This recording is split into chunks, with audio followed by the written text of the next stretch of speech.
गरुड़ पुराण में निहित है कि पितृपक्ष के दौरान पितरों का तर्पण और पिंडदान करने से 3 पीढ़ी के पितरों को मोक्ष की प्राप्ति होती है।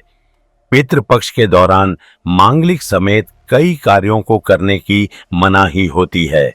अनदेखी करने से पितृ अप्रसन्न, नाराज हो जाते हैं। इससे व्यक्ति विशेष के जीवन पर बुरा प्रभाव पड़ता है। व्यक्ति को जीवन में ढेर सारी मुश्किलों का सामना करना पुडीदिदा आता है। अत पितृपक्ष के दौरान भूलकर भी ये गलतियां न करें। आइए जानते हैं कि पितृपक्ष में क्या करें और क्या न करें। पितृपक्ष में क्या न करें, ये तो गरुड़ पुराण में वर्णित है कि पितृपक्ष के दौरान तामसिक भोजन का सेवन नहीं करना चाहिए। साथ ही मदिरा, शराब का भी सेवन न करें। आसान शब्दों में कहें तो पितृपक्ष के दौरान मांस मदिरा का सेवन भूलकर न करें। अनदेखी करने से पितरों की कुदृष्टि व्यक्ति पर पड़ती है। 2. पितृपक्ष के दौरान साग, सत्तू, चने की दाल, चना, बेसन आदि चीजों का सेवन न करें। साग और सत्तू का सेवन भूलकर न करें।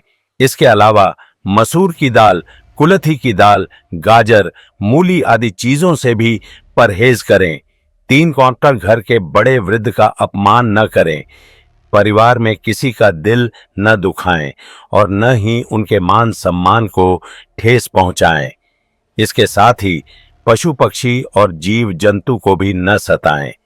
चार्टोन शास्त्रों में पितरों का श्राद्ध करने के दौरान कुछ वस्तुओं को वर्जित बताया गया है। पितरों का श्राद्ध करने से पूर्व दान करने से दोष लगता है। पितरों के श्राद्ध के दिन ब्राह्मण, गाय या देवहती को लोहे के बर्तन में भोजन नहीं करना चाहिए। श्राद्ध पक्षों में लोहे को वर्जित बताया गया है। 5. पितृपक्ष में बाल दाढ़ी भूलकर भी नहीं कटवाना चाहिए। यह हमारे पितरों के प्रति समर्पण और श्रद्धा भाव को दिखाती है। छात्र इन 15 दिनों में सिर और तेल का इस्तेमाल भी नहीं करना चाहिए और नहाने के दौरान साबुन का प्रयोग करने से भी परहेज करना चाहिए। इससे भी पितर नाराज होते हैं। 7. पितृपक्ष में किसी भी नए काम की शुरुआत नहीं करनी चाहिए।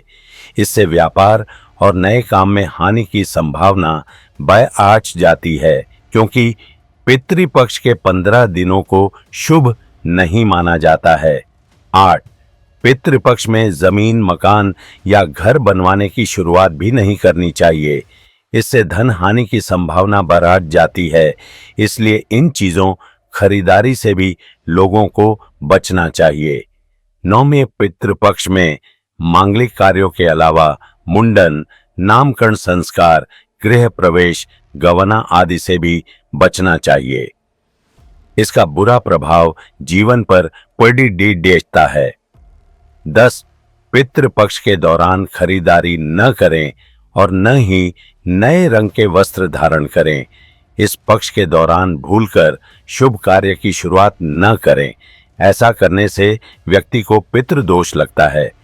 ज्ञाता श्राद्ध पक्ष में अंगभंग, शराबी और किसी के यहाँ भोजन नहीं करने वाले ब्राह्मण को ही भोजन करना चाहिए।